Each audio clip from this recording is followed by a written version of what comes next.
বলেন ইয়া রাসূলুল্লাহ, ইয়া হাবিবাল্লাহ, নবী গো আপনি যাবেন না নবী গো, আপনি তো ভালো করেই জানেন, কারণ আপনি আর আল্লাহই ভালো জানেন। তবু জাহিরি ভাবে আমি একটু জানি, যেই বালকটা আপনার কাছে আসে প্রতিদিন, একদিন নয়, 2 দিন নয়, 6টা মাস আপনার কাছে আসে, আপনার জুতা বুক মোবারক তার বুকে লাগায় আর সুমা খায়, নবী গো ওই ছেলেটার ব্যবহার ভালো, কিন্তু ওর বাবার তরবারির ব্যবহার ভালো। নবী গো আপনি যাবেন না? বলে আমার আল্লাহর হুকুম হয়েছে, ওয়ামা ইয়ান্তিকু আনিল হাওয়া ইন হুয়া ইল্লা ওয়াহয়ু ইউহা। আল্লাহ রাব্বুল আলামিন বলেন, আমার বন্ধু, আমার দোস্ত, আমার হাবিবুল্লাহ আমার হুকুম ছাড়া একটা কথা, একটা নিঃশ্বাস, একটা কদম বক করে ফেলে না। সেই নবী হলো আমার রাসূলুল্লাহ। জোরে বলা যাবে নাকি একবার আল্লাহু আকবার? सबसे औला, सबसे औला, सबसे औला वो आला हमारा नबी। सबाई सबाई, सबसे औला वो आला हमारा नबी। दोनों आलम का दूल्हा हमारा नबी।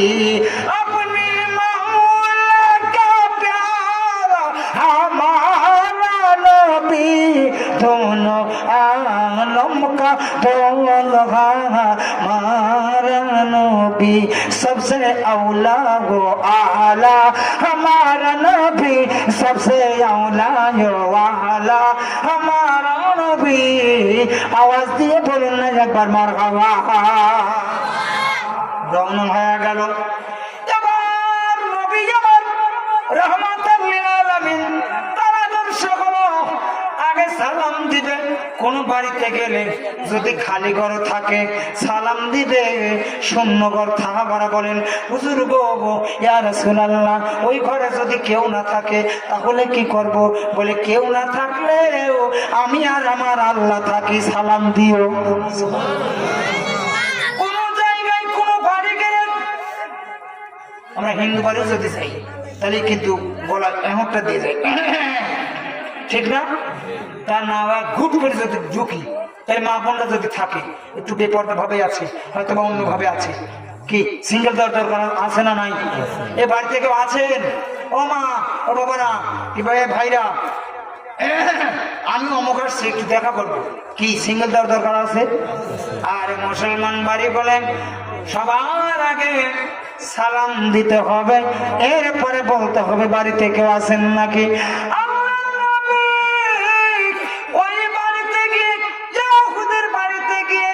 সালাম দেন, আর ওই অবস্থায় এমনই মুহূর্তে সালাম দেন ওই ব্যক্তি, যেই ব্যক্তি ওই বালকটার বাবা বালু দিয়ে তরবারি ধার দিচ্ছে, সেই মুহূর্তে আমার নবী সালাম দিচ্ছে ওই বাড়িতে, আসসালামু আলাইকুম, আপনাদের সকলের উপর শান্তি বর্ষিত হোক।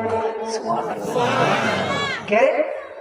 আমার আমার আমার না, আমাদের কুম কা, কুম কা মানে এক বছর, কুম মানে বহু বছর, আপনাদের সকলের উপরে সালাম। দেখবেন নামাজের মধ্যে সালাম দেওয়া হয়, শুধু নবীকে একা সালাম দেওয়া হয়, আসসালামু আলাইকুম বলা হয় না, আপনাকে সালাম। আর কুম যদি বলা হয় তাহলে আপনাদের, বহু বছর মানে সবাইকে। জোরে বলুন না এবার আল্লাহু আকবার। তাহলে নবীকে সালাম দিতে হলে কা, আর পাবলিককে সালাম দিতে হলে কুম। কথা খেয়াল থাকবে, মানে বহু বছর। আসসালামু আলাইকুম ওয়া রাহমাতুল্লাহ।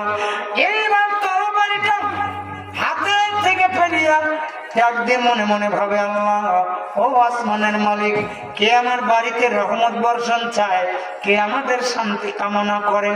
এবার গেটের বাইরে গিয়ে দেখে যারে হত্যা করার জন্য আমি প্রতিদিন তরবারি ধার দিই, সে আমার বাড়িতে হাজির। এ মানুষটা কেমন মানুষ, মনটা একটু নরম হয়ে গেল। কাঁদতে বলে, ভাই ও ইহুদি ভাই, তোমার সন্তানটা নাকি আজ 3টা দিন অসুস্থ, আমি একটু করে একটা নজর দেখতে চাই। এবার নেই তোর এই ইহুদি বা মানুষটা বলতেছে, আল্লাহ গো, ও আসমানের মালিক, এত ভালো মানুষ আমি জীবনে তোর বাড়ি এত প্রতিদিন 2 বেলা ধার দেই, 2 বেলা ধার দেই যাকে হত্যা করবার জন্য। ওই মানুষটা আমার ছেলে অসুস্থ হয়েছে এটা জানার পরে এসেছে, আমি ওনাকে পেলেই হত্যা করবো খবর জানে, তারপরেও আমার বাড়িতে এসেছে। এ মানুষটা তো সাধারণ কোনো মানুষ নয়, ইনি হলো রাহমাতাল লিল আলামিন।